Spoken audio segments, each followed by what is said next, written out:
2026, Break into the Molten Cave Alone. Prefnex. Daftar isi. Settings. Xia Ruofei mengelola seni pedang secara diam-diam, dan pedang terbang emas itu sedikit bergetar, melayang di depan mereka bertiga. Xia Ruofei memberi isyarat kepada Song Wei dan Ling Qingshui untuk melompat ke Fei Jian. Keduanya belum mencapai Golden Core Stage, jadi tentu saja mereka tidak bisa terbang dengan pedang, tetapi jarak dari pintu masuk gua ke alun-alun tidak jauh, dan Xia Ruofei bisa langsung mengendalikan pedang terbang di sini. Setelah keduanya melompat ke pedang terbang, karena tidak ada Xia Ruofei di sisi mereka, mereka tampak sedikit kurang percaya diri, dan kaki mereka sedikit gemetar. Xia Ruofei menambahkan perisai vitalitas di sekitar keduanya, terutama untuk mencegah mereka jatuh. Kemudian dia tersenyum dan berkata, "Jangan khawatir, jaraknya sangat dekat. Aku akan mengirimmu dengan lancar." Song Wei dan Ling Qingshui mengangguk berat, dan mereka berdiri di atas pedang terbang dan berpegangan tangan erat-erat. Xia Ruofei berpikir, dan pedang terbang emas perlahan terbang keluar dari gua bersama mereka berdua. Meskipun tidak ada tempat berlindung di pintu masuk gua, Xia Ruofei tahu bahwa ada penghalang tak terlihat di sana. Dia hanya bisa keluar dan tidak bisa masuk. Begitu dia keluar, dia harus pergi ke teras giok untuk berteleportasi, dan dia tidak bisa lagi masuk langsung melalui pintu masuk gua. Setelah terbang menjauh dari pintu masuk gua, pedang terbang emas perlahan turun di bawah kendali Xia Ruofei. Setelah beberapa saat, dia sudah berada di tanah alun-alun. Xia Ruofei melepas perisai pelindung dan berkata di saluran interkom pakaian luar angkasa, "Oke, kamu tetap di bawah lubang ini." Song Wei dan Ling Qingshui melompat dari pedang terbang, dan Xia Ruofei berkata lagi, "Ngomong-ngomong, Wei, kamu bisa membantuku memasukkan pedang terbang ini ke ring penyimpanan dulu." "Oke," kata Song Wei. Pada saat ini Xia Ruofei telah menarik seni pedang, Song Wei dengan mudah menerima pedang terbang emas ke dalam cincin penyimpanannya. Kemudian, Xia Ruofei meminta mereka berdua untuk berdiri diam, dan kemudian dia mengeluarkan bahan formasi tadi, dan mulai mengatur formasi di sebelah keduanya secara langsung sejauh 20 atau 30 meter. Meskipun alun-alun selalu tenang dan tidak ada bahaya yang terlihat, Xia Ruofei tidak berani menganggapnya enteng, dia memiliki banyak tindakan pencegahan yang diperlukan. Xia Ruofei mengelola seni pedang secara diam-diam, dan pedang terbang emas itu sedikit bergetar, melayang di depan mereka bertiga. Xia Ruofei memberi isyarat kepada Song Wei dan Ling Qingshui untuk melompat ke Fei Jian. Keduanya belum mencapai Golden Core Stage, jadi tentu saja mereka tidak bisa terbang dengan pedang, tetapi jarak dari pintu masuk gua ke alun-alun tidak jauh, dan Xia Ruofei bisa langsung mengendalikan pedang terbang di sini. Setelah keduanya melompat ke pedang terbang, karena tidak ada Xia Ruofei di sisi mereka tampak sedikit kurang percaya diri, dan kaki mereka sedikit gemetar. Xia Ruofei menambahkan perisai vitalitas di sekitar keduanya, terutama untuk mencegah mereka jatuh. Kemudian dia tersenyum dan berkata, "Jangan khawatir, jaraknya sangat dekat. Aku akan mengirimmu dengan lancar." Song Wei dan Ling Qingshui mengangguk berat, dan mereka berdiri di atas pedang terbang dan berpegangan tangan erat-erat. Xia Ruofei berpikir, dan pedang terbang emas perlahan terbang keluar dari gua bersama mereka berdua. Meskipun tidak ada tempat berlindung di pintu masuk gua, Xia Ruofei tahu bahwa ada penghalang tak terlihat di sana. Dia hanya bisa keluar dan tidak bisa masuk. Begitu dia keluar, dia harus pergi ke teras giok untuk berteleportasi, dan dia tidak bisa lagi masuk langsung melalui pintu masuk gua. Setelah terbang menjauh dari pintu masuk gua, pedang terbang emas perlahan turun di bawah kendali Xia Ruofei. Setelah beberapa saat, dia sudah berada di tanah alun-alun. Xia Ruofei melepas perisai pelindung dan berkata di saluran interkom pakaian luar angkasa, "Oke, kamu tetap di bawah lubang ini." Song Wei dan Ling Qingshui melompat dari pedang terbang, dan Xia Ruofei berkata lagi, "Ngomong-ngomong, Wei, kamu bisa membantuku memasukkan pedang terbang ini ke ring penyimpanan dulu." "Oke," kata Song Wei. Pada saat ini Xia Ruofei telah menarik seni pedang, Song Wei dengan mudah menerima pedang terbang emas ke dalam cincin penyimpanannya. Kemudian, Xia Ruofei meminta mereka berdua untuk berdiri diam, dan kemudian dia mengeluarkan bahan formasi tadi, dan mulai mengatur formasi di sebelah keduanya secara langsung sejauh 20 atau 30 meter. Meskipun alun-alun selalu tenang dan tidak ada bahaya yang terlihat, Xia Ruofei tidak berani menganggapnya enteng, dia memiliki banyak tindakan pencegahan yang diperlukan. Xia Ruofei mengelola seni pedang secara diam-diam, dan pedang terbang emas itu sedikit bergetar, melayang di depan mereka bertiga. Xia Ruofei memberi isyarat kepada Song Wei dan Ling Qingsui untuk melompat ke Fei Jian. Keduanya belum mencapai Golden Core Stage, jadi tentu saja mereka tidak bisa terbang dengan pedang, tetapi jarak dari pintu masuk gua ke alun-alun tidak jauh, dan Xia Ruofei bisa langsung mengendalikan pedang terbang di sini. Setelah keduanya melompat ke pedang terbang, karena tidak ada Xia Ruofei di sisi mereka, mereka tampak sedikit kurang percaya diri, dan kaki mereka sedikit gemetar. Xia Ruofei menambahkan perisai vitalitas di sekitar keduanya, terutama untuk mencegah mereka jatuh. Kemudian dia tersenyum dan berkata, "Jangan khawatir, jaraknya sangat dekat. Aku akan mengirimmu dengan lancar." Song Wei dan Ling Qingsui mengangguk berat, dan mereka berdiri di atas pedang terbang dan berpegangan tangan erat-erat. Xia Ruofei berpikir, dan pedang terbang emas perlahan terbang keluar dari gua bersama mereka berdua. Meskipun tidak ada tempat berlindung di pintu masuk gua, Xia Ruofei tahu bahwa ada penghalang tak terlihat di sana. Dia hanya bisa keluar dan tidak bisa masuk. Begitu dia keluar, dia harus pergi ke teras giok untuk berteleportasi, dan dia tidak bisa lagi masuk langsung melalui pintu masuk gua. Setelah terbang menjauh dari pintu masuk gua, pedang terbang emas perlahan turun di bawah kendali Xia Ruofei. Setelah beberapa saat, dia sudah berada di tanah alun-alun. Xia Ruofei melepas perisai pelindung dan berkata di saluran interkom pakaian luar angkasa, "Oke, kamu tetap di bawah lubang ini." Song Wei dan Ling Qingsui melompat dari pedang terbang, dan Xia Ruofei berkata lagi, "Ngomong-ngomong, Wei, kamu bisa membantuku memasukkan pedang terbang ini ke ring penyimpanan dulu." "Oke," kata Song Wei. Pada saat ini Xia Ruofei telah menarik seni pedang, Song Wei dengan mudah menerima pedang terbang emas ke dalam cincin penyimpanannya. Kemudian, Xia Ruofei meminta mereka berdua untuk berdiri diam, dan kemudian dia mengeluarkan bahan formasi tadi, dan mulai mengatur formasi di sebelah keduanya secara langsung sejauh 20 atau 30 meter. Meskipun alun-alun selalu tenang dan tidak ada bahaya yang terlihat, Xia Ruofei tidak berani menganggapnya enteng, dia memiliki banyak tindakan pencegahan yang diperlukan. Xia Ruofei mengelola seni pedang secara diam-diam, dan pedang terbang emas itu sedikit bergetar, melayang di depan mereka bertiga. Xia Ruofei memberi isyarat kepada Song Wei dan Ling Qingsui untuk melompat ke Fei Jian. Keduanya belum mencapai Golden Core Stage, jadi tentu saja mereka tidak bisa terbang dengan pedang, tetapi jarak dari pintu masuk gua ke alun-alun tidak jauh, dan Xia Ruofei bisa langsung mengendalikan pedang terbang di sini.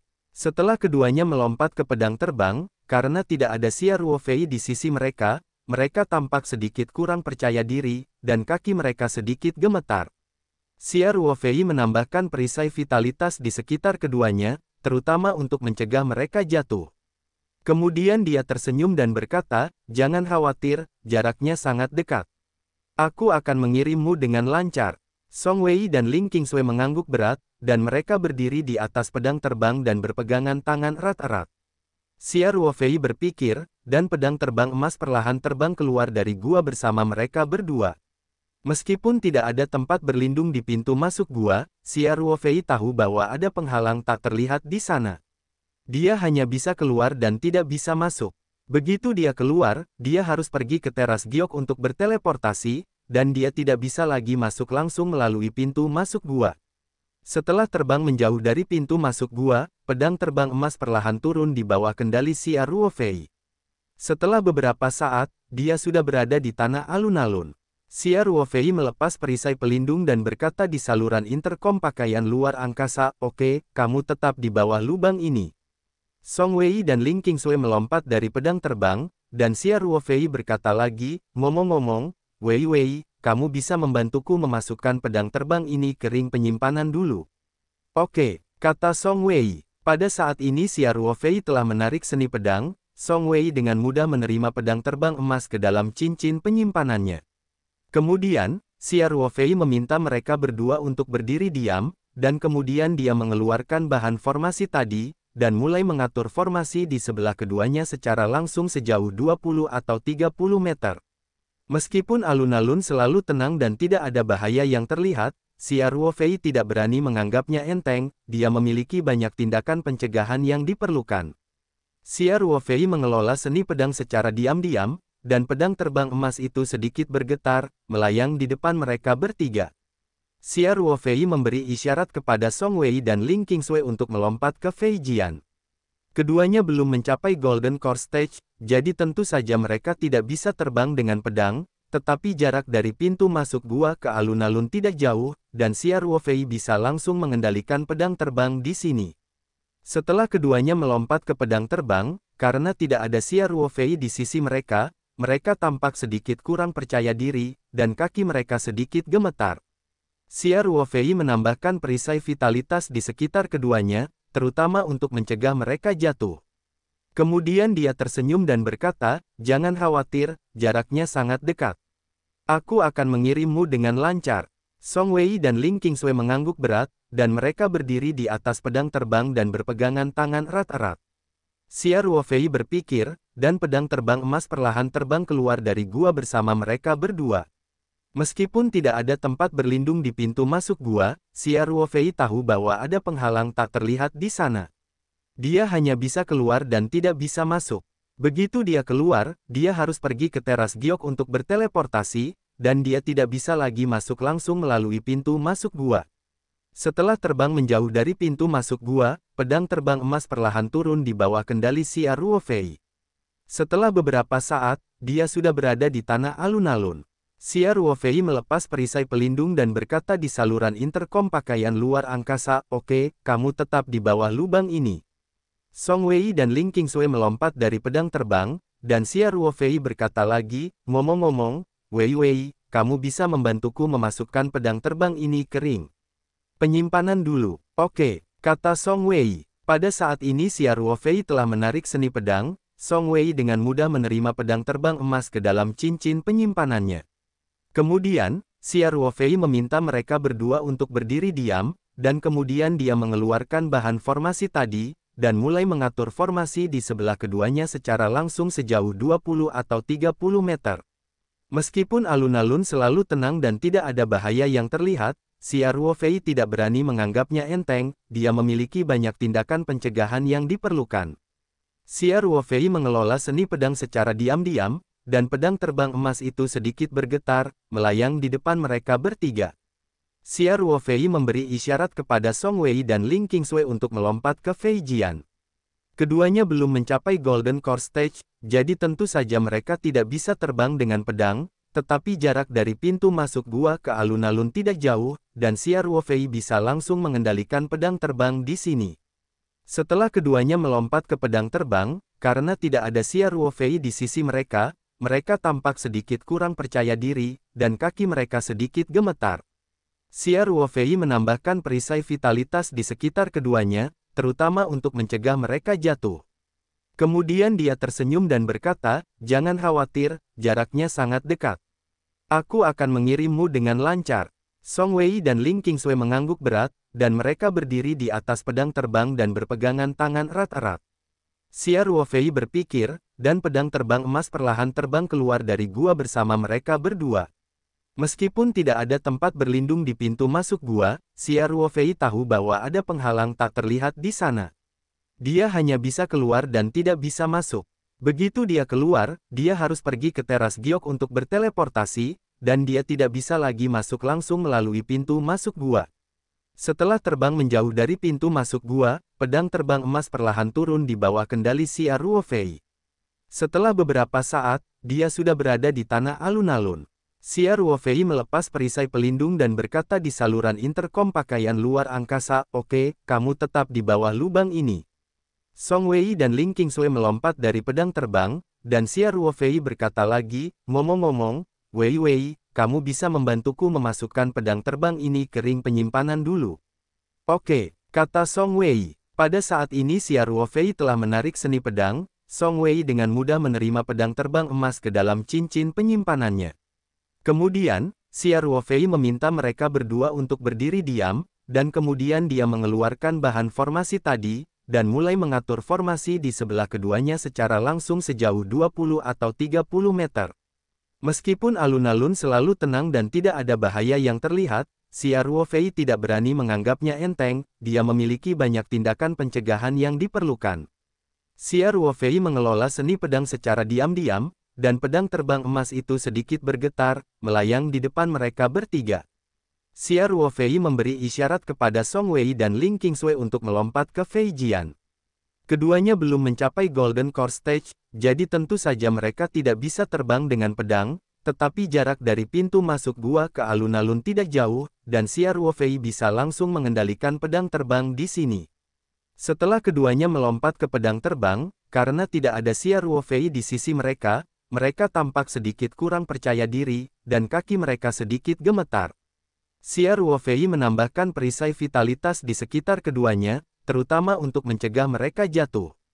Kemudian dia tersenyum dan berkata, "Jangan khawatir, jaraknya sangat dekat. Aku akan mengirimmu dengan lancar." Song Wei dan Ling Qingsui mengangguk berat, dan mereka berdiri di atas pedang terbang dan berpegangan tangan erat-erat. Xia Ruofei berpikir, dan pedang terbang emas perlahan terbang keluar dari gua bersama mereka berdua. Meskipun tidak ada tempat berlindung di pintu masuk gua, Xia Ruofei tahu bahwa ada penghalang tak terlihat di sana. Dia hanya bisa keluar dan tidak bisa masuk. Begitu dia keluar, dia harus pergi ke teras giok untuk berteleportasi, dan dia tidak bisa lagi masuk langsung melalui pintu masuk gua. Setelah terbang menjauh dari pintu masuk gua, pedang terbang emas perlahan turun di bawah kendali Xia Ruofei. Setelah beberapa saat, dia sudah berada di tanah alun-alun. Xia Ruofei melepas perisai pelindung dan berkata di saluran interkom pakaian luar angkasa, "Oke, kamu tetap di bawah lubang ini." Song Wei dan Ling Qingsui melompat dari pedang terbang, dan Xia Ruofei berkata lagi, "Ngomong-ngomong, Wei, kamu bisa membantuku memasukkan pedang terbang ini ke ring penyimpanan dulu." "Oke," kata Song Wei. Pada saat ini Xia Ruofei telah menarik seni pedang. Song Wei dengan mudah menerima pedang terbang emas ke dalam cincin penyimpanannya. Xia Ruofei sangat waspada. Dia dengan cepat melirik arloji di pakaian luar angkasa. Itu menunjukkan bahwa suhu di luar sekitar 200 derajat. Ini karena dia jauh dari danau magma. Dia tahu jika dia lebih dekat, saya takut suhu akan naik tajam. Sebenarnya, suhu seperti ini sudah menjadi batas pakaian antariksa, tetapi Xia Ruofei telah mendukung lapisan pelindung vitalitas di lapisan luar, jadi untuk saat ini, pakaian antariksa masih bisa menahannya. Tentu saja, Xia Ruofei tidak berani menginjak tanah, selalu menginjak Bio Immortal Sword. Dia mengangkat matanya ke danau magma, dan melihat magma merah berapi-api perlahan berjatuhan di dalamnya, dan beberapa gelembung muncul dari waktu ke waktu, dan dia merasa sedikit terkejut hanya dengan melihatnya. Tidak cocok untuk tinggal di sini untuk waktu yang lama, Xia Ruofei memiliki ide seperti itu di dalam hatinya. Dia untuk sementara melepaskan kekuatan mentalnya dan ingin menyelidiki situasi di danau magma. Karena situasi di sini hampir tidak terhalang, pada dasarnya jika ada kesempatan, kemungkinan besar berada di danau magma ini. Namun, kekuatan mental Xia Ruofei dengan cepat habis ketika dia pertama kali bersentuhan dengan magma, dan dia tidak bisa masuk lebih dalam. Setelah kedalaman hanya 1 atau 2 meter, konsumsi kekuatan mental telah membuatnya kewalahan. Dan yang terdeteksi di kedalaman 2 meter semuanya adalah magma panas, dan tidak ada yang ditemukan. Meskipun danau magma ini tidak besar, setidaknya radiusnya puluhan meter. Bahkan jika kedalamannya 1 atau 2 meter, Xia Ruofei tidak dapat menyelidiki inci demi inci yang lalu.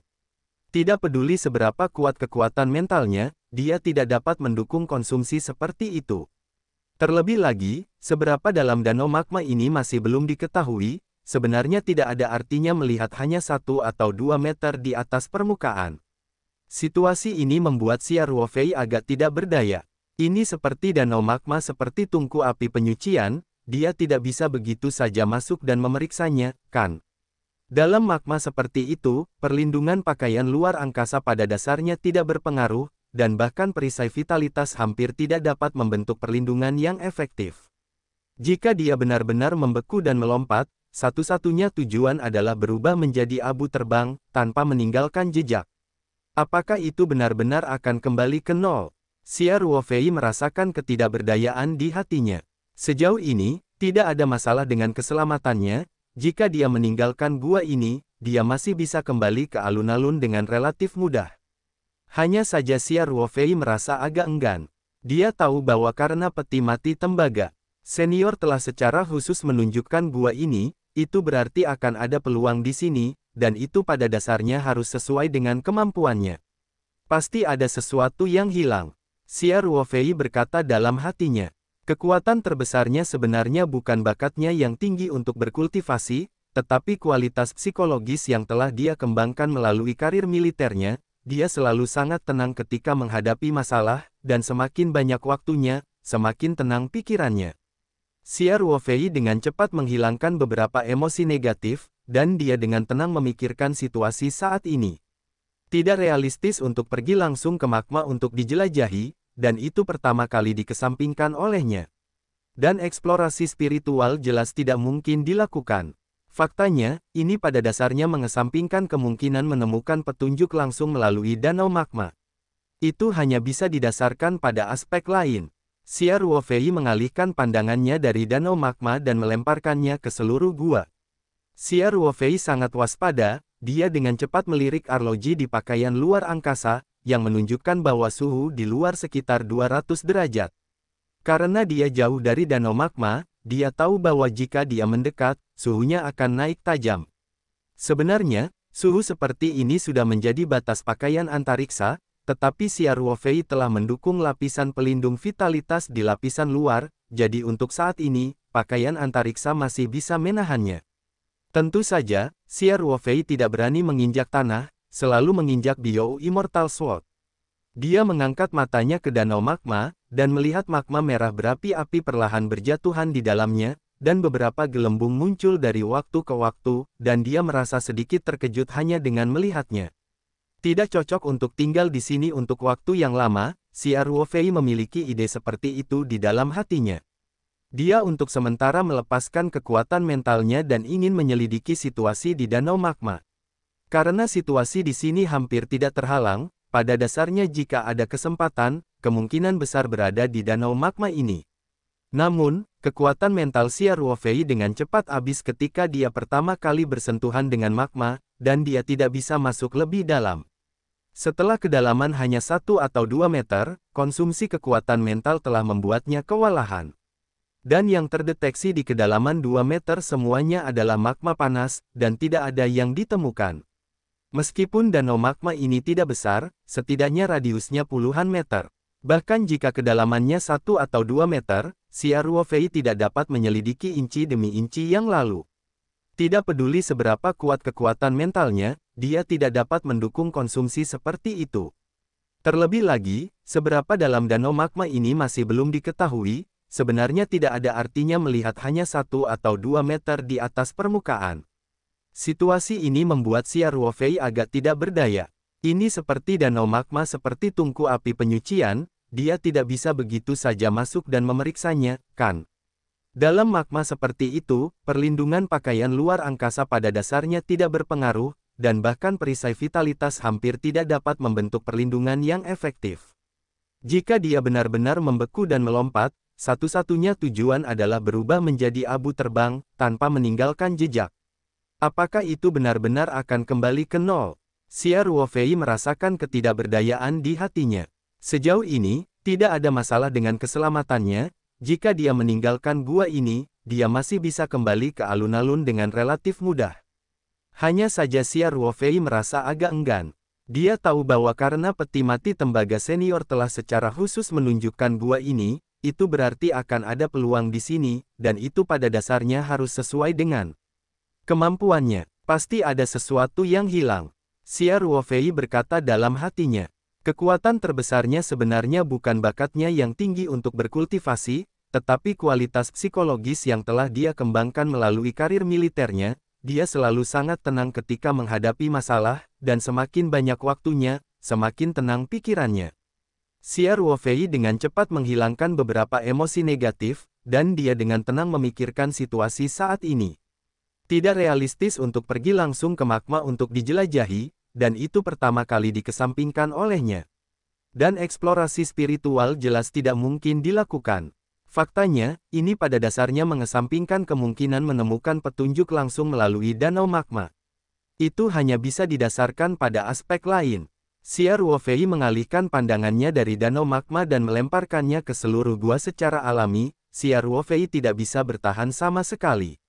Faktanya, dia selalu menjaga kewaspadaan tingkat tinggi, jadi begitu cahaya tajam kuning pucat itu muncul, dia segera mengambil tindakan. Pedang abadi Biyou di bawah kaki Xia Ruofei berputar secara fleksibel dan terbang ke atas pada suatu sudut. Bahkan jika cahaya kuning tajam sangat cepat, itu hanya lewat di bawah kaki Xia Ruofei tanpa menyakitinya sama sekali. Namun, limang kuning pucat itu melewatkan pukulan, dan berbalik di udara, dan terus mengejar Xia Ruofei. Tentu saja Xia Ruofei tidak akan menghindar secara membabi buta, bahkan dia sudah mengorbankan Kushuang Flying Sword sambil mengendalikan menghindar dari Biyou Immortal Sword. Tanpa menoleh ke belakang, Kushuang Feijian terbang tepat di belakangnya dan terbang melewati cahaya kuning yang tajam. Dalam sekejap mata, Kushuang Feijian bertemu dengan limang kuning pucat. Ding! Setelah suara dentingan emas dan besi, Kushuang Feijian terguncang beberapa meter jauhnya, dan cahaya tajam kuning muda juga mandek. Pada saat ini, Xia Ruofei telah berbalik, dan dia akhirnya melihat wajah asli Lusan yang kuning pucat dan tajam ini. Apa yang membuat Xia Ruofei sedikit terkejut adalah bahwa ini bukan senjata sihir penyerang, tetapi seekor ular kecil dengan kilau kuning pucat di sekujur tubuhnya.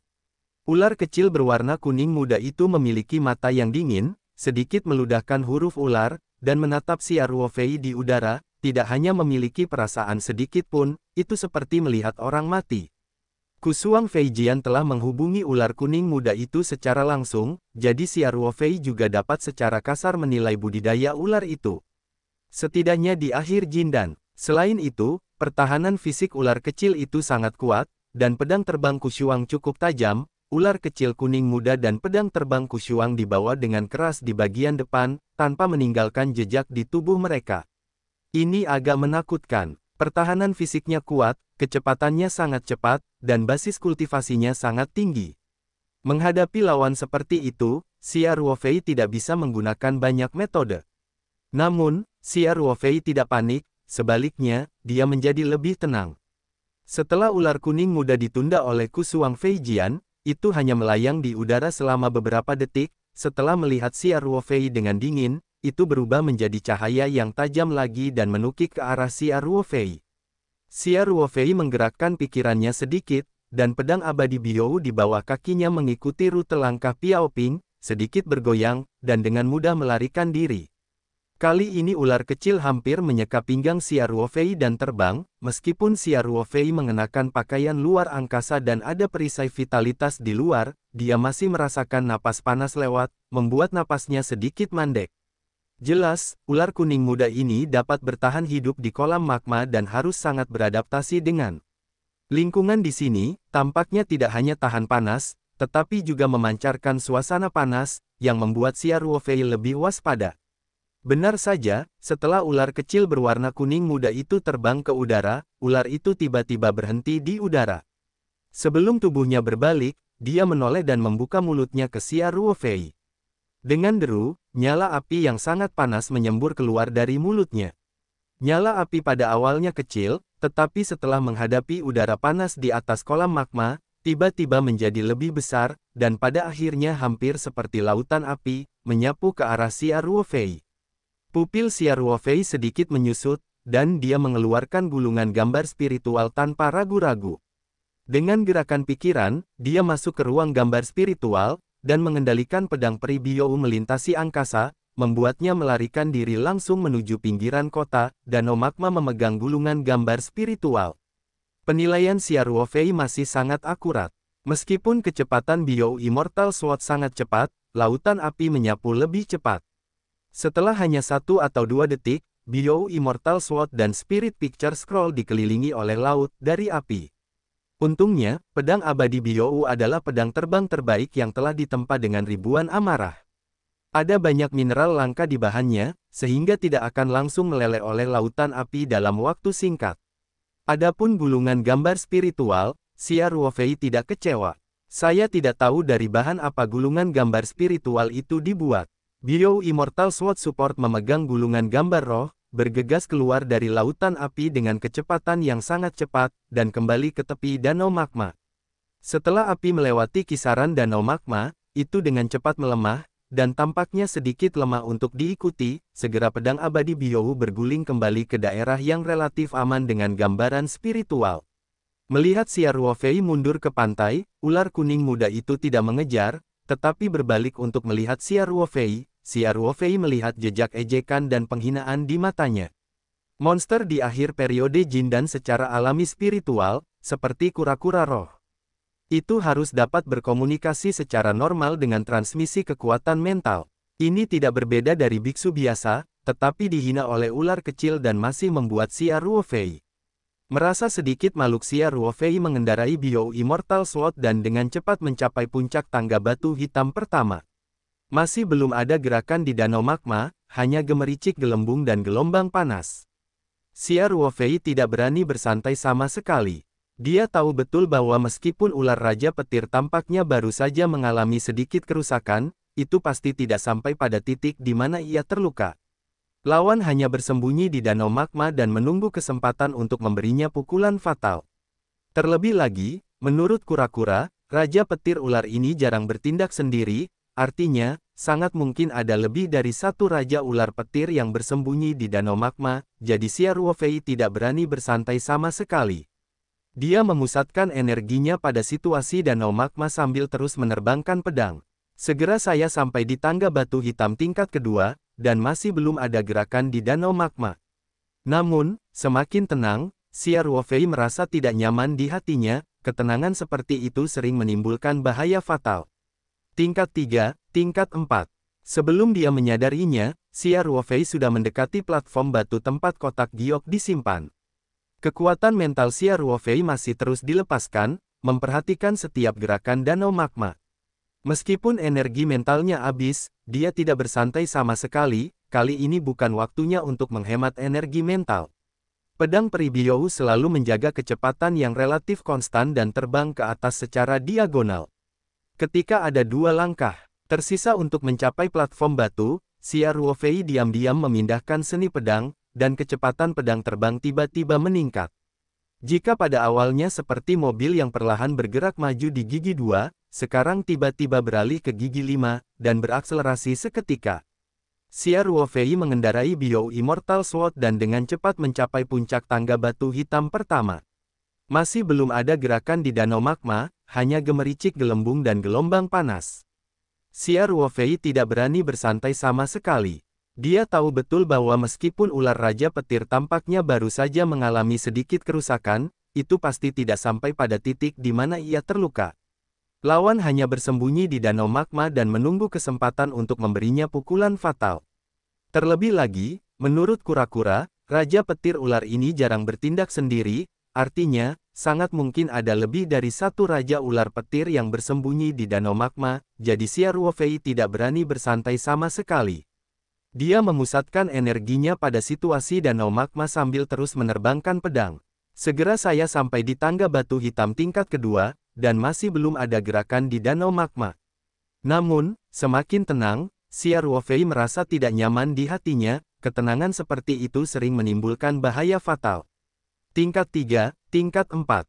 Sebelum dia menyadarinya, Xia Ruofei sudah mendekati platform batu tempat kotak giok disimpan.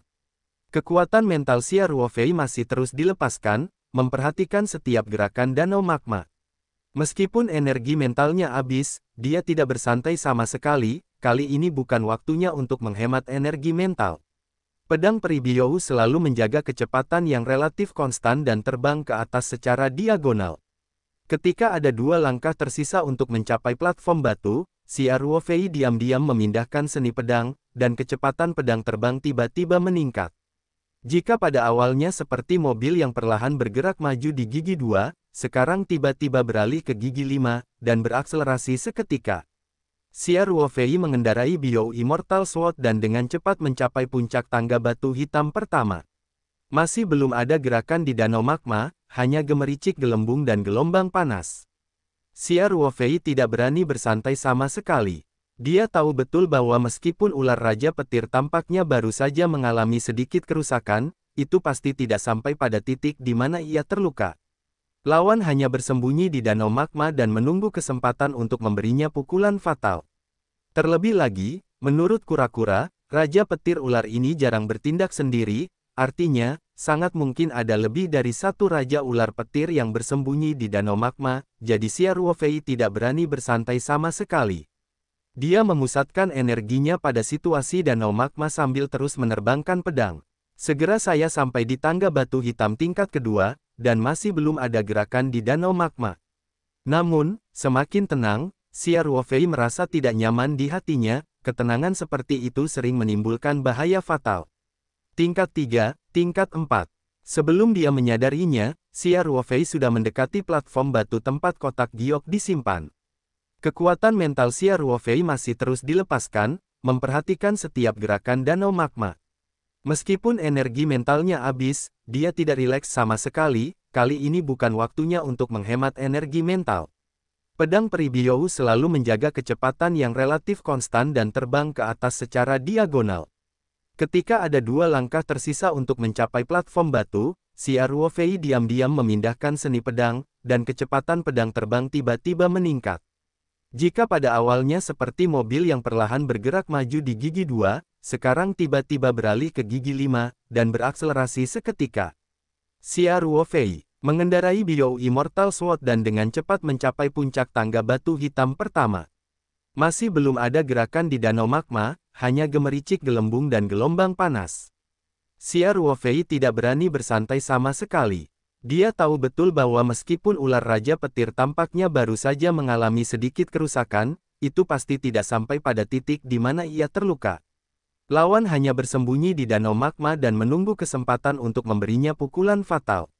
Terlebih lagi, menurut kura-kura, Raja Petir Ular ini jarang bertindak sendiri, artinya, sangat mungkin ada lebih dari satu Raja Ular Petir yang bersembunyi di Danau Magma, jadi Xia Ruofei tidak berani bersantai sama sekali. Dia memusatkan energinya pada situasi Danau Magma sambil terus menerbangkan pedang. Segera saya sampai di tangga batu hitam tingkat kedua, dan masih belum ada gerakan di Danau Magma. Namun, semakin tenang, Xia Ruofei merasa tidak nyaman di hatinya, ketenangan seperti itu sering menimbulkan bahaya fatal. Tingkat 3, tingkat 4. Sebelum dia menyadarinya, Xia Ruofei sudah mendekati platform batu tempat kotak giok disimpan. Kekuatan mental Xia Ruofei masih terus dilepaskan, memperhatikan setiap gerakan Danau Magma. Meskipun energi mentalnya habis, dia tidak rileks sama sekali, kali ini bukan waktunya untuk menghemat energi mental. Pedang peri Biou selalu menjaga kecepatan yang relatif konstan dan terbang ke atas secara diagonal. Ketika ada dua langkah tersisa untuk mencapai platform batu, Xia Ruofei diam-diam memindahkan seni pedang, dan kecepatan pedang terbang tiba-tiba meningkat. Jika pada awalnya seperti mobil yang perlahan bergerak maju di gigi 2, sekarang tiba-tiba beralih ke gigi 5, dan berakselerasi seketika. Xia Ruofei mengendarai Biou Immortal Sword dan dengan cepat mencapai puncak tangga batu hitam pertama. Masih belum ada gerakan di Danau Magma, hanya gemericik gelembung dan gelombang panas. Xia Ruofei tidak berani bersantai sama sekali. Dia tahu betul bahwa meskipun ular Raja Petir tampaknya baru saja mengalami sedikit kerusakan, itu pasti tidak sampai pada titik di mana ia terluka. Lawan hanya bersembunyi di Danau Magma dan menunggu kesempatan untuk memberinya pukulan fatal. Terlebih lagi, menurut kura-kura, Raja Petir Ular ini jarang bertindak sendiri, artinya, sangat mungkin ada lebih dari satu Raja Ular Petir yang bersembunyi di Danau Magma, jadi Xia Ruofei tidak berani bersantai sama sekali. Dia memusatkan energinya pada situasi Danau Magma sambil terus menerbangkan pedang. Segera saya sampai di tangga batu hitam tingkat kedua, dan masih belum ada gerakan di Danau Magma. Namun, semakin tenang, Xia Ruofei merasa tidak nyaman di hatinya, ketenangan seperti itu sering menimbulkan bahaya fatal. Tingkat 3, tingkat 4. Sebelum dia menyadarinya, Xia Ruofei sudah mendekati platform batu tempat kotak giok disimpan. Kekuatan mental Xia Ruofei masih terus dilepaskan, memperhatikan setiap gerakan Danau Magma. Meskipun energi mentalnya habis, dia tidak rileks sama sekali, kali ini bukan waktunya untuk menghemat energi mental. Pedang peri Biou selalu menjaga kecepatan yang relatif konstan dan terbang ke atas secara diagonal. Ketika ada dua langkah tersisa untuk mencapai platform batu, Xia Ruofei diam-diam memindahkan seni pedang, dan kecepatan pedang terbang tiba-tiba meningkat. Jika pada awalnya seperti mobil yang perlahan bergerak maju di gigi 2, sekarang tiba-tiba beralih ke gigi 5, dan berakselerasi seketika. Xia Ruofei mengendarai Bio Immortal Sword dan dengan cepat mencapai puncak tangga batu hitam pertama. Masih belum ada gerakan di danau magma, hanya gemericik gelembung dan gelombang panas. Xia Ruofei tidak berani bersantai sama sekali. Dia tahu betul bahwa meskipun ular Raja Petir tampaknya baru saja mengalami sedikit kerusakan, itu pasti tidak sampai pada titik di mana ia terluka. Lawan hanya bersembunyi di danau magma dan menunggu kesempatan untuk memberinya pukulan fatal. Terlebih lagi, menurut kura-kura, Raja Petir ular ini jarang bertindak sendiri, artinya, sangat mungkin ada lebih dari satu Raja Ular Petir yang bersembunyi di danau magma, jadi Xia Ruofei tidak berani bersantai sama sekali. Dia memusatkan energinya pada situasi danau magma sambil terus menerbangkan pedang. Segera saya sampai di tangga batu hitam tingkat kedua, dan masih belum ada gerakan di danau magma. Namun, semakin tenang, Xia Ruofei merasa tidak nyaman di hatinya, ketenangan seperti itu sering menimbulkan bahaya fatal. Tingkat 3, tingkat 4. Sebelum dia menyadarinya, Xia Ruofei sudah mendekati platform batu tempat kotak giok disimpan. Kekuatan mental Xia Ruofei masih terus dilepaskan, memperhatikan setiap gerakan danau magma. Meskipun energi mentalnya habis, dia tidak rileks sama sekali, kali ini bukan waktunya untuk menghemat energi mental. Pedang peri Biou selalu menjaga kecepatan yang relatif konstan dan terbang ke atas secara diagonal. Ketika ada 2 langkah tersisa untuk mencapai platform batu, Xia Ruofei diam-diam memindahkan seni pedang, dan kecepatan pedang terbang tiba-tiba meningkat. Jika pada awalnya seperti mobil yang perlahan bergerak maju di gigi 2, sekarang tiba-tiba beralih ke gigi 5, dan berakselerasi seketika. Xia Ruofei mengendarai Bio Immortal Sword dan dengan cepat mencapai puncak tangga batu hitam pertama. Masih belum ada gerakan di danau magma, hanya gemericik gelembung dan gelombang panas. Xia Ruofei tidak berani bersantai sama sekali.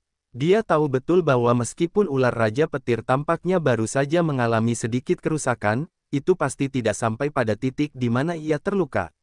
Lawan hanya bersembunyi di danau magma dan menunggu kesempatan untuk memberinya pukulan fatal. Terlebih lagi, menurut kura-kura, Raja Petir ular ini jarang bertindak sendiri, artinya, sangat mungkin ada lebih dari satu Raja Ular Petir yang bersembunyi di danau magma, jadi Xia Ruofei tidak berani bersantai sama sekali. Dia memusatkan energinya pada situasi danau magma sambil terus menerbangkan pedang. Segera saya sampai di tangga batu hitam tingkat kedua, dan masih belum ada gerakan di danau magma. Namun, semakin tenang, Xia Ruofei merasa tidak nyaman di hatinya, ketenangan seperti itu sering menimbulkan bahaya fatal. Tingkat 3, tingkat 4. Sebelum dia menyadarinya, Xia Ruofei sudah mendekati platform batu tempat kotak giok disimpan. Kekuatan mental Xia Ruofei masih terus dilepaskan, memperhatikan setiap gerakan danau magma.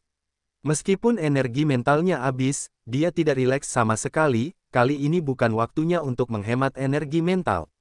Pedang peri Biou selalu menjaga kecepatan yang relatif konstan dan terbang ke atas secara diagonal. Ketika ada 2 langkah tersisa untuk mencapai platform batu, Xia Ruofei diam-diam memindahkan seni pedang, dan kecepatan pedang terbang tiba-tiba meningkat. Jika pada awalnya seperti mobil yang perlahan bergerak maju di gigi 2, sekarang tiba-tiba beralih ke gigi 5, dan berakselerasi seketika. Xia Ruofei mengendarai Bio Immortal Sword dan dengan cepat mencapai puncak tangga batu hitam pertama. Masih belum ada gerakan di danau magma, hanya gemericik gelembung dan gelombang panas. Xia Ruofei tidak berani bersantai sama sekali. Dia tahu betul bahwa meskipun ular Raja Petir tampaknya baru saja mengalami sedikit kerusakan, itu pasti tidak sampai pada titik di mana ia terluka. Lawan hanya bersembunyi di danau magma dan menunggu kesempatan untuk memberinya pukulan fatal. Terlebih lagi, menurut kura-kura, Raja Petir ular ini jarang bertindak sendiri, artinya, sangat mungkin ada lebih dari satu Raja Ular Petir yang bersembunyi di danau magma, jadi Xia Ruofei tidak berani bersantai sama sekali. Dia memusatkan energinya pada situasi danau magma sambil terus menerbangkan pedang. Segera saya sampai di tangga batu hitam tingkat kedua, dan masih belum ada gerakan di danau magma. Namun, semakin tenang, Xia Ruofei merasa tidak nyaman di hatinya, ketenangan seperti itu sering menimbulkan bahaya fatal. Tingkat 3, tingkat 4. Sebelum dia menyadarinya, Xia Ruofei sudah mendekati platform batu tempat kotak giok disimpan. Kekuatan mental Xia Ruofei masih terus dilepaskan, memperhatikan setiap gerakan danau magma. Meskipun energi mentalnya habis, dia tidak rileks sama sekali, kali ini bukan waktunya untuk menghemat energi mental. Pedang peri Biou selalu menjaga kecepatan yang relatif konstan dan terbang ke atas secara diagonal. Ketika ada 2 langkah tersisa untuk mencapai platform batu, Xia Ruofei diam-diam memindahkan seni pedang, dan kecepatan pedang terbang tiba-tiba meningkat. Jika pada awalnya seperti mobil yang perlahan bergerak maju di gigi 2, sekarang tiba-tiba beralih ke gigi 5, dan berakselerasi seketika. Pedang peri Biou selalu menjaga kecepatan yang relatif konstan dan terbang ke atas secara diagonal. Ketika ada 2 langkah tersisa untuk mencapai platform batu, Xia Ruofei diam-diam memindahkan seni pedang, dan kecepatan pedang terbang tiba-tiba meningkat. Jika pada awalnya seperti mobil yang perlahan bergerak maju di gigi 2, sekarang tiba-tiba beralih ke gigi 5, dan berakselerasi seketika. Xia Ruofei sangat bersemangat sehingga dia hampir tidak bisa berdiri teguh. Ini benar-benar langka bagi Xia Ruofei, yang selalu tenang. Alasan utamanya adalah apa yang dia dapatkan kali ini benar-benar mengejutkan. Dalam kotak giok kuno itu, diam-diam ditempatkan 2 pil yang memancarkan aroma yang kuat. Xia Ruofei tidak perlu bertanya pada Linggui, karena dia telah memperoleh banyak warisan klasik, dan dia telah lama sangat terkenal dengan pil terkenal ini. Origin pil dapat sangat meningkatkan tingkat keberhasilan para pembudidaya di tahap Naschen Soul untuk menerobos Naschen Soul. Untuk dunia kultivasi saat ini tidak diragukan lagi merupakan harta yang tak ternilai. Anda harus tahu bahwa Xia Ruofei melewati menara percobaan 9 lantai di alam rahasia bulan, dan hadiah yang dia terima hanyalah sebotol pil bayi kental. Tentu saja, Xia Ruofei tidak tahu bahwa sebotol pil Ningying juga merupakan hadiah yang dia menangkan setelah tuannya Sanhe Taois bertaruh dengan King Xuan Daochang, termasuk pelindung lembut berlapis emas, dan itu juga hadiah dari Sanhe Zhenren kepada murid-muridnya. Dia adalah orang pertama yang memecahkan rekor untuk masuk ke lantai 9 menara percobaan. Hadiah sebenarnya adalah sejumlah besar buku berharga di rak buku dan kristal ungu menumpuk seperti bukit di cincin penyimpanan. Tentu saja, ada juga 2 cincin penyimpanan, yang hanya bisa dibuka setelah dia menembus Naschen Soul Stage dan Naschen Soul Stage. Hadiah apa yang ada di dalamnya belum jelas. Menurut pendapat Xia Ruofei, hadiah karena telah bekerja sangat keras untuk menembus menara percobaan 9 tingkat hanyalah pil Ningying. Menurut catatan kuno, berharganya pil Yuanshen ini dapat dikatakan 10 kali dan 100 kali lipat dari pil Ningying. Terlalu banyak. Bahkan pada periode ketika dunia kultivasi cukup makmur, para pembudidaya tahap Yuanshen jelas merupakan tulang punggung dunia kultivasi. Dan 1 pil Yuanshen pada dasarnya dapat membuat biksu panggung Yuanshen. Bahkan selama kemakmuran dunia kultivasi, pil esensi asli hanya diproduksi oleh beberapa alkemis yang sangat terampil, dan bahan baku yang dibutuhkan adalah ramuan yang sangat berharga, tidak mungkin bagi biksu biasa untuk mengumpulkan semuanya, bahkan jika itu adalah ramuan yang sangat berharga, kebetulan setelah dikumpulkan, sulit untuk menemukan alkemis senior yang dapat memurnikan pil Yuanshen. Bahkan jika kondisi ini terpenuhi, tingkat keberhasilan pemurnian pil jiwa sangat rendah. Bahkan jika master pil pemurnian dirinya mengambil tembakan, tingkat keberhasilan pemurnian pil jiwa hanya sekitar 30%. Proses pemurnian pil Yuanshen cukup rumit dan rumit. Tingkat alkemis sangat tinggi. Jika ada sedikit kelalaian di tautan apapun, atau genggaman api sedikit kurang, semua upaya akan hancur, dan itu hal-hal berharga sangat berharga, secara alami, bahan bakunya akan terbakar. Oleh karena itu, selama periode kemakmuran dunia kultivasi, pil Yuanshen juga tak ternilai harganya, dan hanya beberapa murid luar biasa dari sekte besar yang dapat memiliki kesempatan untuk menggunakannya ketika mereka menerobos. Xia Ruofei tidak pernah menyangka bahwa di gua lava istana bawah tanah ini, dia benar-benar akan mendapatkan pil Yuanshen, dan dia mendapatkan 2 sekaligus. Dia merasa sedikit bermimpi sekarang.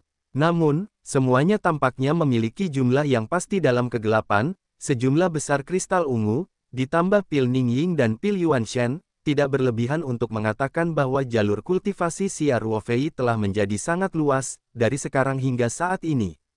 Tahap Yuan Shen, pada dasarnya tidak akan ada luck. Xia Ruofei memeriksa dengan cermat dan menemukan bahwa kualitas kedua pil Yuan Shen ini cukup bagus, dan kotak batu giok primitif ini mungkin juga dibuat secara khusus, jadi saya tidak tahu berapa tahun yang telah dihabiskan kedua pil Yuan Shen di bawah magma, tetapi masih tidak ada kehilangan khasiat obat, sama seperti saat pertama kali disempurnakan. Dia dengan cepat menutup kotak batu giok kuno, dan kemudian dengan hati-hati menerima kotak batu giok itu ke dalam ruang batu gua. Kemudian Xia Ruofei mengendarai Bio Immortal Sword dan mulai terbang menuju pintu keluar gua. Sepanjang jalan, Xia Ruofei masih sangat bersemangat, dan dia sangat berterima kasih atas kegigihannya. Jika bujukan Song Wei dan Ling Qingsui barusan menghasilkan mentalitas mundur dan meninggalkan gua secara langsung, atau mundur setelah tidak berdaya di depan danau magma, maka sama sekali tidak mungkin untuk mendapatkan kedua pil Yuan Shen ini sekarang. Setelah percakapan panjang dengan peti mati tembaga senior, Xia Ruofei selalu memiliki rasa urgensi, ingin meningkatkan kekuatannya dengan cepat, jadi dia tidak ingin menyerah pada beberapa gua yang ditunjukkan oleh peti mati tembaga senior yang mungkin mendapat kesempatan. Kegigihan inilah yang membuatnya menuai kejutan tak terduga ini. Xia Ruofei terbang menuju pintu keluar gua dengan pedangnya, dan diam-diam mengambil keputusan. Masih ada 3 gua yang ditunjukkan oleh pendahulu peti mati tembaga yang mungkin memiliki peluang. Kesempatan.